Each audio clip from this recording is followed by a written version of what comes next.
Olá, pessoal.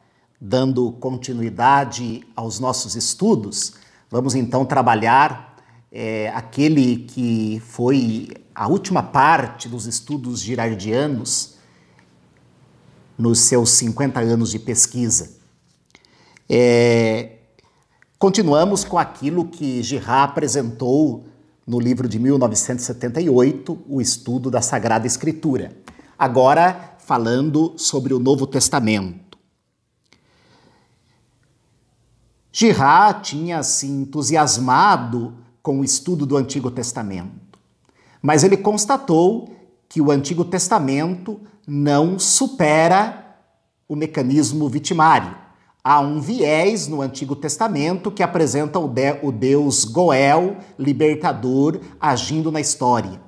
Entretanto, permanece, como disse, muitas cenas de um Deus violento, de violência religiosa e do mecanismo do bode expiatório. O Novo Testamento, as Escrituras cristãs, são fundamentais para a comprovação da tese desse estudioso francês. Começa falando do Logos. No quarto evangelho, João diz que o Logos, que sempre existiu junto de Deus, se encarnou. O Logos é o Verbo eterno do Pai, a segunda pessoa da Santíssima Trindade.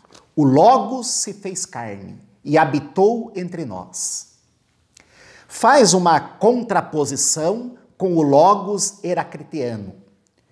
O Logos do quarto evangelho bíblico vem de Deus, é transcendente. Não é resultado da dialética da história.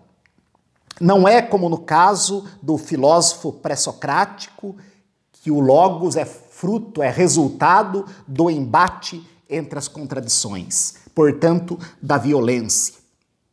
Mas o Logos do Evangelho é a segunda pessoa da Trindade. Não é criação da convivência humana histórica. Jesus Cristo, o Filho de Deus, dedicou-se à causa do reino. O que Jesus fazia? Com o que Jesus ocupava o seu tempo? Um camponês dedica-se ao trabalho no campo, um jornalista com o jornalismo, um professor com as aulas. E Jesus, com o que se ocupava? Jesus dedicou sua vida de profeta, pregador, ao reino de Deus. Uma mensagem, um trabalho que consistia em conversar com as pessoas, ir ao encontro das pessoas, e definiu esse seu trabalho como o reino de Deus. Muito bem, o reino de Deus tem uma dimensão fortemente apocalíptica, escatológica. O reino é um reino de Deus e não um reino do homem. O meu reino não é deste mundo, disse muito bem Jesus. Esse reino é amor, bondade, misericórdia, justiça, paz, compaixão, vida, perdão. O reino é tudo isso, mas é muito mais do que isso. O reino já existe, atuando na história, é a força de Deus atuando no mundo, na história, no coração do homem. Mas esse reino não se realizará completamente na dimensão intra-histórica. O cumprimento definitivo do reino se dará na escatologia, na vida eterna. Por isso que ele tem um teor, uma tonalidade grandemente apocalíptica, escatológica. Muito bem, Girard começa a falar da mimesis da vida, a mimesis do reino, a imitação dos valores do reino de Deus, a imitação do Cristo. Ser discípulo, a sequela Christi, significa imitar o reino, imitar o amor, o perdão, a paz, a solidariedade, a justiça, a fé, a compaixão, imitar o Cristo.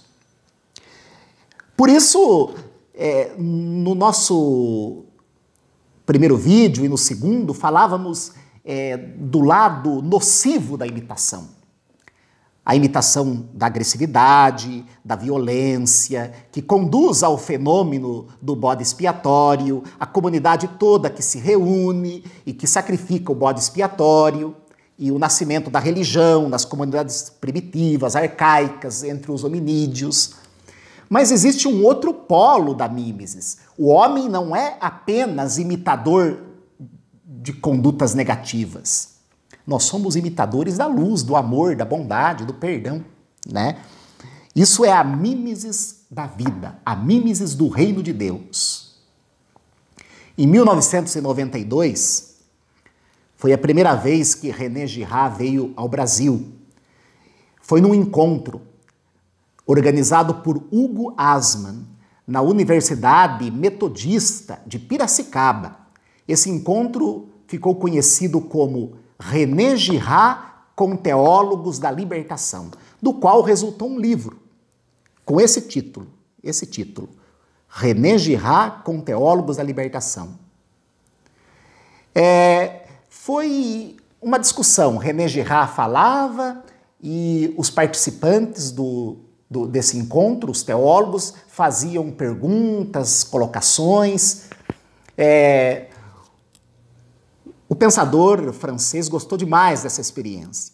E nesse encontro, Leonardo Boff indagou o professor francês dizendo: eu sinto falta do outro polo, porque Girard apresentou com ênfase esse fenômeno, esse processo de construção da cultura, onde as pessoas se uniam na ira, na negatividade, para descarregar suas impurezas sobre um alvo.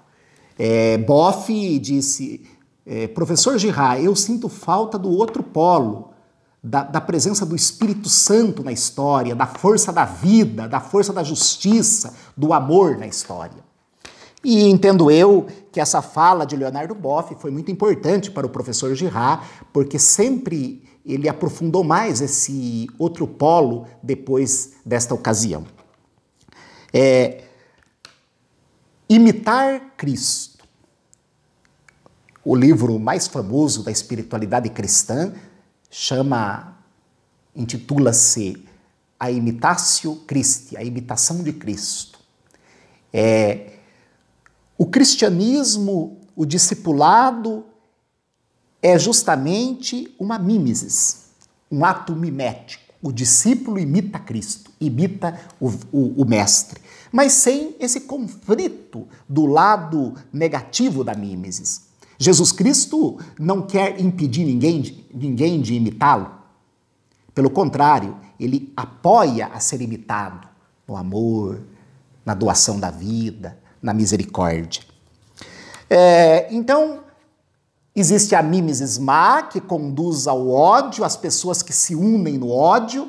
E existe a mimesis boa, a mimesis do Cristo, onde as pessoas são convidadas a imitar o reino, os valores do reino de Deus, e essa mimesis conduz à santidade, conduz à plenitude da vida, à salvação. Vejam que nesse estágio o antropólogo francês é plenamente militante cristão. Ele que iniciou seus trabalhos lá na literatura, pesquisando os grandes romancistas europeus modernos, da época moderna, que depois voltou à classicidade greco-romana. Agora, quando ele está no âmbito da Sagrada Escritura, ele cada vez mais adere ao cristianismo como prática de fé, porque nesse estágio o Girard já é um católico de missa dominical, um cristão convicto. Totalmente, a teoria mimética foi totalmente abarcada pelo cristianismo, pela fé. Muito bem. Qual é a postura do Jesus histórico com os pecadores da sua época? Jesus vive numa sociedade cheia de bodes expiatórios. A sociedade de Jesus é marcada por preconceitos e violências religiosas, onde as pessoas doentes são marginalizadas, desprezadas, com ódio religioso, os pecadores de maneira geral. Jesus sempre se coloca ao lado dos perseguidos, marginalizados, dos bodes expiatórios da sua época e contra os perseguidores. Várias passagens do Evangelho mostram essa lógica de perdão. Jesus não quer sacrifício de ninguém. Repetindo o profeta Oséias, ele diz: eu quero misericórdia, amor, não sacrifício. Por exemplo, a passagem da mulher em adultério. Há uma sociedade violenta que deseja a sua condenação, que deseja o seu sacrifício, querem sacrificá-la com a lapidação, o apedrejamento. Jesus coloca-se contra os sacrificadores, contra os perseguidores e defende a oprimida, a marginalizada. No caso do filho pródigo, também há uma lógica de perdão. Se fosse seguir as leis da sociedade, aquele menino deveria ser julgado pelo tribunal. Mas Jesus oferece a lógica do perdão. Com os doentes, com os endemoniados do Evangelho, os pecadores, sempre Jesus fica do lado dos perseguidos, do lado dos oprimidos e contra os perseguidores. Ele assume uma postura de absoluta solidariedade, amor e libertação com os oprimidos, os bodes expiatórios da sua época.